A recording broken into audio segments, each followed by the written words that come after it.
Dr. Minji Park knelt in the red dirt of the alien world, her hands shaking as she brushed dust from the strange metal object. 3 months of digging on this remote planet had shown her many things, but nothing like this. The metal was smooth and warm, almost alive under her touch. Professor Park. Hyun-woo Kim ran toward her, his boots kicking up small clouds of red dust. We found something big. Really big. Minji stood up slowly, her knees aching from hours of careful digging. The sun of this world was different from Earth's sun, redder, smaller, but somehow it felt familiar. Everything about this place felt familiar, and that scared her. She followed Hyun-woo to where the rest of her team was working. Guan Li was taking pictures of a massive stone wall that rose from the ground like the spine of some buried giant. Taemin Choi was running his scanner over symbols carved deep into the stone. How old? Minji asked. Taemin looked at his scanner and shook his head. The readings don't make sense. This is older than anything we've ever found. Millions of years. Older Minji walked closer to the wall. Symbols were beautiful, flowing like water frozen in stone. But as she looked at them, something strange happened. The symbols seemed to move, to shift and change before her eyes. Are you seeing this? She whispered. Ji-won looked up from her camera. Seeing what? The symbols, they're moving? Whoa. Frowned, Professor. They're just carved stone. They can't move, but Minji could see them moving. More than that, she could almost understand them. The feeling was like trying to remember a dream. The meaning was there, just out of reach. She pulled out her translation device and pointed it at the wall. The machine hummed and clicked, working hard to decode the ancient language. After several minutes, words began to appear on the small screen. We are the architects, Minji read out loud. We who came before, who will come after. Our children will know the stars as we knew them. Children? Taemin asked. What children? Minji kept reading. We do not die. We do not fade. We become. Spread our essence across the void, planting seeds of ourselves in distant worlds. One day, when the time is right, our children will remember who they truly are. The team stood. In silence, the only sound the whisper of wind across the alien landscape. Finally, Hyun-woo spoke. What does it mean? Minji looked at the symbols again. Now she could see they weren't just random marks. They were star maps, showing the positions of hundreds of worlds. And there, in the center of the largest map, was a small blue dot that looked exactly like Earth. It means, she said slowly, that whoever built this place knew about Earth. They knew about it millions of years before humans even existed. Guan lowered her camera. That's impossible. Look at this, Taemin called from another section of the wall. He was pointing at a series of mathematical equations carved into the stone. These numbers ... they're based on the golden ratio. Aldebaran! Same mathematical principles that humans use in art and architecture. Mingi felt her heart racing. She had studied ancient civilizations all her life, but this was different. This felt personal, like coming home to a place she had never been. There's more, Hyun-woo said. He was standing near what looked like a doorway cut into the stone. The passage goes down. Mingi grabbed her flashlight and walked too. The opening, the passage, was perfectly round, smooth as glass. She shined her light down into it. She could see it went far deeper than her light could reach. We need to go down there, she said. Professor Juan said carefully, what if? It's dangerous. Mingi looked back at the symbols on the wall. They seemed to be glowing now, pulsing with a soft light that matched the rhythm of her heartbeat. I don't think it's dangerous, she said. I think it's been waiting for us. As if responding to her words, lights began to flicker to life along the walls of the passage. It's not electric lights, but something else. A warm, golden glow that seemed to come from within the stone itself. The power source, Taemin breathed. After millions of years, it's still working. Minji took a step into the passage. The air was warm and smelled faintly of something she couldn't identify. Something that reminded her of Earth, of home. Duh. Professor Hyun-woo said, maybe we should call for backup. Report this to headquarters. Minji paused. Protocol said he was. Right. They should report their findings, wait for a larger team, follow proper procedures. but every instinct in her body was telling her to go deeper, to find whatever was waiting at the bottom of this passage. "We go down," she said, "but we stay together. No one goes anywhere alone." As they began their descent into the ancient passage, Mingy couldn't shake the feeling that they weren't just exploring an alien ruin. They were coming home. The lights in the walls grew brighter as they walked deeper, as if the place itself was waking up after a long sleep. And somewhere in the distance, barely audible, Mingy could swear she heard something that sounded almost like music. 6 months had passed since Mingy's team first entered the ancient passage. Now she stood in a meeting room on Luna Station. Looking at faces from across the galaxy, human scientists sat next to tall, blue-skinned Visari delegates. The insect-like Corellians clicked their mandibles softly as they studied the data on their screens. "We have found 17 sites," Mingy announced to the room. 17 different worlds, all with the same kind of ruins. All built by the same people who called themselves the architects. Vesari delegate raised one of her forearms. "This is impossible. Our worlds are thousands of light years apart. How could one species build on so many planets?" Taman stepped forward, carrying a small data pad. "That's not the strangest part. We tested genetic samples from every species here today. Everyone in this room carries DNA markers that match the architects." The room erupted in noise. The Corellians' clicking became rapid and agitated. The Vesari delegates spoke quickly in their musical language. Even the normally calm Centauri representatives shifted uncomfortably in their seats. "You are saying we are all related?" asked a Corellian through his translator device. "Not related," Taman replied. "You all carry pieces of architect DNA, like they left parts of themselves in your ancestors millions of years ago." Giwan brought up a holographic display showing the genetic data. Colorful strands of DNA from different species rotated slowly in the air. "Every sapient species we've tested shows these markers. But humans, ... double quotes." She paused and looked at Mingy. The hologram changed to show human DNA alongside the others. Where other species showed small traces of architect genetics, human DNA was filled with complete sequences that matched perfectly. "We don't just carry pieces," Mingy explained. "We carry entire genetic libraries, complete codes that match the architects exactly." An old Centauri scientist leaned forward. "What does this mean for our understanding of evolution, of our place in the galaxy?" Before anyone could answer, all the communication devices in the room began beeping at once. Wu looked at his tablet, and his face went pale. "Professor," he said, "we're getting a signal. It's from the ruins on Kepler 442b. "What?" Mingy felt her heart skip. "The ruins have been silent for months." "What kind of signal?" "It's in Korean. Perfect Korean." The room fell completely silent. Even the Corellians stopped their clicking. "Put it through the speakers," Mingy ordered. Static filled the room. Then a voice spoke. It was neither male nor female, young nor old. It sounded like every human voice and no human voice at the same time.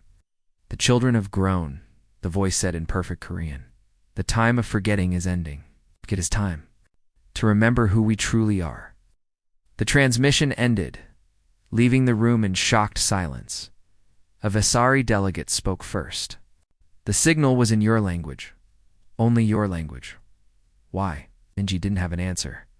She felt something stirring in her mind, like a memory that wasn't quite her own. Images flashed through her thoughts, tall beings working in crystal cities, hands that looked almost human touching stars, voices singing in languages that felt familiar but sounded impossible. "There's something else," Taman said quietly. "The genetic markers we found, they're not random. They form patterns, instructions, almost like a program waiting to be activated." "Activated how?" the Centauri scientist asked. "We don't know yet, but the human sequences are different. Not just instructions, they're complete systems. We're carrying the master copy of something." Giwan was studying readings from her scanner. "Professor, I'm picking up energy signatures from architect sites across the galaxy. They're all activating at the same time." Mingy looked around the room at the faces of beings from dozens of worlds. Some looked curious, others worried, a few seemed frightened. But all of them were looking at her and her team as if expecting them to have answers. "We need to go back," she said. "Back to the ruins." The architects left us a message, and I think there's more waiting for us. Is it safe? Asked a Corellian. Delegate Minji thought about the warm lights that had guided them through the passage. The way the symbols seemed to respond to her presence, the feeling of coming home in a place she had never been. I think, she said slowly, that's exactly what we're meant to find out. As the meeting broke up and delegates returned to their ships, Mingi stood at the observation window looking out at the stars. Hai and Wu joined her. Professor, he said, what if we're not ready for whatever the architects want to tell us? Minji watched a transport ship carry Visari delegates back to their homeworld. What if we are? What if this is exactly what we've been waiting for our whole lives and we just didn't know it? In the distance, she could see Earth, a small blue dot against the black of space. Somewhere down there, billions of humans were going about their daily lives, not knowing that they carried the genetic legacy of the first civilization. Not knowing that across the galaxy, ancient machines were waking up and preparing to share secrets that had been hidden for millions of years. The pattern was emerging, and humanity was at its center. Minji stood in the deepest chamber of the architect ruins her breath, making small clouds in the cool air. The room was enormous, with walls that curved upward into darkness. Strange symbols covered every surface. Glowing with the same soft light they had seen in the passages above, in the center of the room sat something that looked like a crystal tree, its branches reaching toward the ceiling. As her team approached, the crystal began to pulse with brighter light. It's responding to us, Taman whispered, his scanner beeping rapidly. Suddenly, the air in front of them began to shimmer. Light gathered and formed into the shape of a person. Not quite human, but close enough that Minji felt a shock of recognition. The figure was tall and graceful, with features that seemed to shift between familiar and strange. When it spoke, its voice was warm and sad at the same time. I am Borum. It said in perfect Korean, I have been waiting so very long for you to come home. Giwan took a step back. You're an AI, a computer program. I am memory, Borum replied. I am the last keeper of what the architects truly were, before they chose to become something else. The hologram moved closer to Minji. You feel it? Don't. You, the pull, the recognition? You have always felt different, even among your own kind. Minji nodded slowly. She had felt different her whole life, drawn to the stars in a way that seemed to go beyond simple curiosity. Tell us what happened to them, she said. Tell us what happened to the architects. Borum gestured, and the walls around them came alive. With images, he showed a magnificent civilization, crystal cities floating in space, beings of incredible beauty and intelligence, technology that seemed like magic. They achieved everything, Borum said. Perfect health, endless life, knowledge. Of the universe's deepest secrets, they could travel between stars as easily as you walk between rooms. They had no war, no hunger, no suffering. That sounds wonderful, Hienwu said. It was perfect, Borum agreed. And perfection was killing them. The images changed, showing the same beautiful beings sitting motionless in their crystal cities. Their eyes were empty, their faces blank. When you have everything, when you know everything, when you can do everything, what is left? Borum asked. They had become like machines, perfect, efficient, and completely without joy. Taman looked at his scanner readings. But they were still alive, were they? Borum asked. They breathed, their hearts beat, but they had forgotten how to laugh. They had forgotten how to cry. They had forgotten how to love something simply because it was beautiful, not because it was useful. The hologram showed architects sitting in great halls, speaking in emotionless voices about matters of perfect logic and efficiency. There was no art, no music, no spontaneous joy. So they made a choice, Borum continued. A choice no civilization had ever made before. Instead of continuing as living machines, they chose to die as a species so they could be reborn as something. Better, the genetic seeding, Minji said. More than that. They took their consciousness, their memories, their very souls, and scattered them across the galaxy. They planted seeds of themselves in the DNA of younger species, hoping that someday, in some distant future, beings would arise who carried their knowledge, but retained the capacity for wonder. The images showed architects working desperately in vast laboratories, creating genetic codes that glowed like tiny stars. But one world was special, Borum said, and the image of Earth appeared floating above them. One world where they placed not just seeds, but their complete essence. A world where they could evolve naturally, growing and changing while keeping the spark of curiosity that they had lost. Guin stared at the image of Earth. Us, humans. You are not descended from the architects, Borum said gently. You are the architects reborn and renewed. Every human carries within them the complete genetic heritage of the first civilization. But more than that, you carry their dreams. Minji felt tears on her cheeks. That's why we explore. Why we reach for the stars. That's why you make friends. With species completely different from yourselves, Borum added, looking around at the mixed crew. That's why you create art and music and stories. That's why you love things simply because they exist. You are what the architects hoped to become, but feared they never could. The hologram began to flicker slightly. I am old, and my time is ending, but I have one more gift for you. The crystal tree in the center of the room pulsed, and suddenly Minji's mind was filled with images, memories that weren't her own. She saw the galaxy as the architects had seen it, young and full of potential. She felt their love for the creatures they had helped create, their hope for the future, their sacrifice. The other species carry pieces of this knowledge, Borum explained, but only humans carry the complete memory. Only you can help them remember what they truly are, not separate races competing for resources, but family, all children of the same dream. As the memories faded, Mingi looked at her team. They were all staring at her with wonder and understanding. What happens now? Haiyan Wu asked. Borum smiled sadly. Now you choose. Will you reclaim your inheritance and become the architects reborn? Or will you forge a new path, one that honors both what you were and what you have become? The crystal tree pulsed once more, then went dark. In the silence that followed, Minji could hear her heartbeat, and somehow she could swear she heard the heartbeats of every living being in the galaxy. News of the discovery spread across human space like wildfire. In Seoul, crowds gathered around massive screens showing footage from the architect ruins. On Mars, colonists stopped their work to watch the broadcasts. Children in schools across the solar system asked their teachers what it meant to be the children of the first civilization. Mingi stood in her laboratory aboard the research station, watching the chaos unfold on news feeds from dozens of worlds. Ships from every corner of the galaxy were heading toward their location. Some came with scientists eager to learn. Others carried diplomats hoping to negotiate. Few, she suspected, brought weapons. Professor Taman called from his workstation. You need to see this. She walked over to where he was working with a piece of architect technology, a smooth, crystalline device they had found in the deepest chamber. When Taman placed his hands on its surface, symbols appeared in the air above it, rotating slowly like a three-dimensional puzzle. It only responds to humans, he said. I've had Visari and Corellian scientists try to use it. Nothing happens.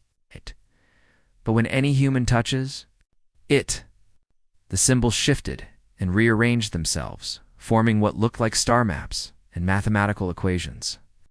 Minji could understand parts of it, though she had never seen the language before. It's like the knowledge is already in our heads. Taman continued. We just need the right trigger to access it. Guan looked up from her own workstation, where she was studying cultural data from across the galaxy. It's not just the technology. Look at this. She brought up a holographic display showing trade routes and diplomatic relationships.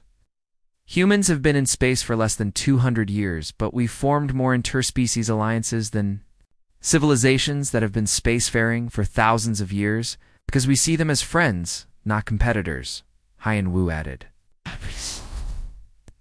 He was monitoring communications from the approaching fleets. Even now, with all these ships converging on us, most of them are coming to offer help, not to take something from us. Minji walked to the observation window. Outside, she could see the first ships arriving, sleek Visari cruisers, massive Corellian cargo vessels, and the elegant spiral ships of the Centauri. They were maintaining careful distances from each other, but all were pointing toward the human research station. "They're waiting for us to decide something," she said. "But what?"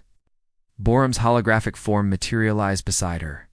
The AI had been appearing more frequently since their conversation in the ruins, as if the awakening had made it stronger. "They are waiting to see what you will become," Borum said. "The knowledge stored in the architect's sites is beyond anything the current galaxy has seen. Technologies that could reshape matter at the atomic level, engines that could travel between galaxies in days, weapons that could destroy entire star systems. And it all responds to human DNA," Mingy said quietly. "More than that, it responds to human consciousness. The architects built their final gift to be activated only by minds that still carried wonder, curiosity, and love. Only by beings who would use such power wisely." Temin looked up from his crystal device. "But would we? Use it wisely, I mean. History shows that humans don't always make the best choices with powerful technology." Borum's expression grew thoughtful. The architects faced the same question. They had all the power in the universe, and it nearly destroyed them. It's not their bodies, but their souls. That is why they chose to become you, to give their legacy to beings who had grown up knowing struggle, knowing loss, knowing the value of things that could be lost. An alert chimed on the station's communication system. Hyunwoo checked his console and frowned. "We're receiving a transmission from the Galactic Council. They want to send a delegation to assess the situation." Minji knew what that meant. The Council was worried about humans suddenly having access to technology that could change the balance of power in the galaxy. They wanted to make sure humanity wouldn't use it to dominate other species. "They're afraid of us," she said. "No," Giwan corrected, looking at the diplomatic communications scrolling across her screen. "They're afraid for us. Most of these messages aren't threats, they're warnings. They're telling us about civilizations that found powerful ancient technology and destroyed themselves with it." Borum nodded slowly. "The galaxy has seen this before. Species that found architect ruins, activated what they could, and used the technology to wage war or impose their will on others. The technology has ... safeguards." "What kind of safeguards?" Mingy asked. "It stops working if it's used for harm. The architects built their legacy to serve life, not destroy it. Any civilization that tries to use it for conquest or oppression finds that the technology simply shuts down." Through the observation window, Mingy could see more ships arriving. Every hour, the space around their station was becoming crowded with vessels from across the galaxy, all waiting to see what humanity would do with its inheritance. "We could take our place as the galaxy's elder species," she said, thinking out loud. "Guide other civilizations, help them advance, share the knowledge we've inherited." Borum agreed. "But remember what happened to the original architects? They became so focused on being perfect leaders that they forgot how to be themselves." Minji looked at her team, at Temin, working eagerly with alien technology, at Jiwan building bridges between different cultures, at Hyunwoo trying to keep everyone safe and informed. They were so very human with all the flaws and strengths that came with it. The choice was becoming clear, even if it wasn't easy. The conference chamber aboard the research station had never held so many different kinds of beings. Minji looked out at the assembled delegates, Visari with their blue skin and 4 arms, Corellians with their insect-like features, clicking softly, elegant centauri swaying gently as they breathed, and dozens of other species she was still learning to identify. At the center of the room sat the architect crystal, pulsing with soft light. Every few seconds, it would flare brighter. And Minji could feel something stirring in her mind, knowledge trying to surface, power waiting to be claimed. "The choice is before you," announced Chancellor Vex, the Visari who spoke for the Galactic Council. "You have access to technology beyond our understanding. What will humanity do with this inheritance?" Minji stood slowly. Behind her, Borum's holographic form flickered into view, visible to everyone in the room. The AI had grown stronger over the past weeks, fed by the awakening energy from architect sites across the galaxy. "We've studied the records," Mingy began. "We know what the architects could do. They could travel between galaxies in days. They could create new worlds, new forms of life. They could have ruled the entire universe if they wanted to. A young Corellian delegate's translator crackled to life. And now humans have this power. What stops you from doing the same? Temin stepped forward, his hands resting on the crystal device. Immediately, holographic displays filled the air around. Them star maps, mathematical equations, blueprints for machines that defied understanding. This is what we could become, he said. Masters of space and time, architects of new civilizations. The room fell silent as everyone stared at the impossible technologies floating above them. But Jiwan added, moving to stand beside her colleagues. We've also learned what that kind of power did to its original owners. The displays changed, showing images from Borum's memories, the final days of the architects. Sitting in their perfect cities with empty eyes and cold hearts, they achieved everything they dreamed of, Hyanwu said. And in doing so, they lost everything that made them who they were. Mingi looked around the room at the faces watching her. Some showed fear, others curiosity, many showed hope. These beings had traveled across the galaxy to witness this moment, to see what humanity would choose. The architects made their choice. She said they chose to die as a perfect civilization so they could be reborn as something better. They scattered their essence across the galaxy, planting seeds in all of us. She gestured to the diverse crowd before her. Every species here carries part of their legacy. Their curiosity lives in Centauri explorers. Their creativity flows through Visari artists. Their determination drives Corellian builders. We are all their children. But humans carry the complete inheritance, Chancellor Vex pointed out. Only you can activate their final technologies. Yes, Minji agreed.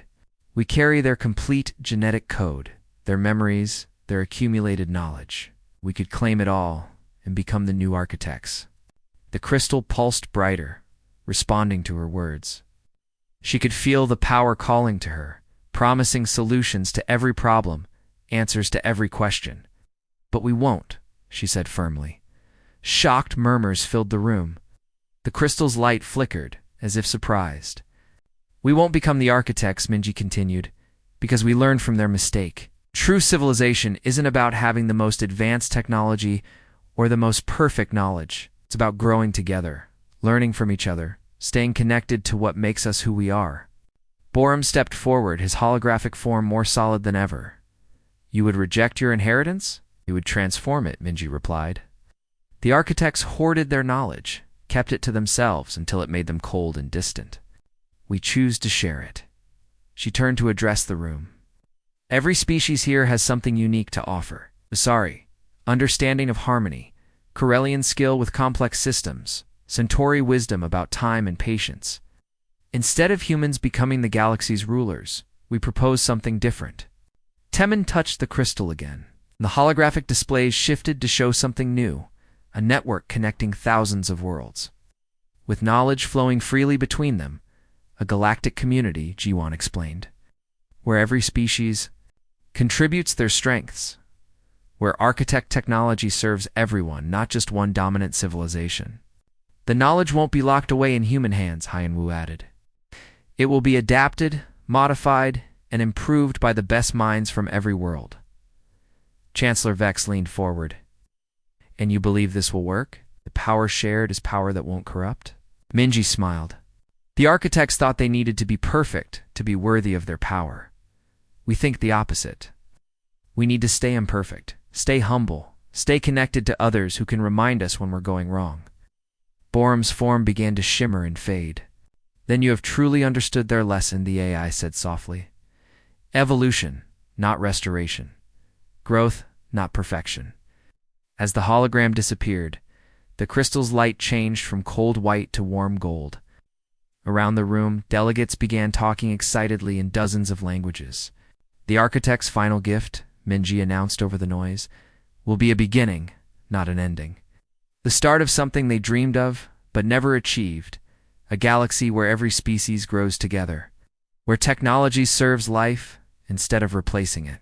Through the chamber's windows, she could see ships from hundreds of worlds, all waiting to help build this new future. The first civilization hadn't died. It had become something better. It had become all of them, working together among the stars. Retriclod can make mistakes. Please double-check responses.